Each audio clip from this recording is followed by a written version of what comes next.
بسم اللہ الرحمن الرحیم۔ السلام علیکم ورحمۃ اللہ وبرکاتہ۔ القدر چینل کے ناظرین،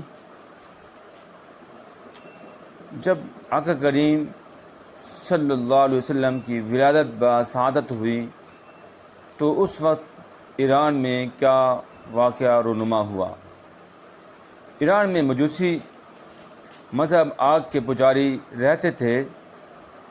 ایرانی لوگوں نے جگہ جگہ آگ کے علو جلا رکھے تھے۔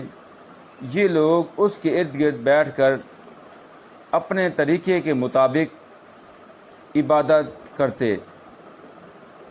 ان آگ جلانے کی جگہوں کو آتش گدا کہا جاتا تھا۔ ان آتش گدوں میں ایک ایسا بڑا اور قدیم آتش گدا بھی تھا جس میں آگ 1000 سال سے روشن تھی اور یہ ایرانی مجوسی لوگ اس آتش گدے کو کبھی بجھنے بھی نہیں دیتے تھے۔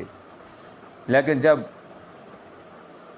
حضور خاتم الانبیاء، امام الانبیاء، فخر الانبیاء جناب احمد مجتبی محمد مصطفیٰ صلی اللہ علیہ وسلم کی ولادت مبارک ہوئی تو ایران کا یہ سب سے بڑا اور پرانا آتش گدا بغیر کسی ظاہری وجہ کے اپنے آپ اچانک بجھ گیا اور اس کی آگ جلنا بند ہو گئی تھی، اور اس کا آتش کا بجھ جانا ان مجوسیوں کے لیے اور ان مذہب والوں کے لیے ایک بہت بڑے خطرے اور برے وقت کی علامت تھی۔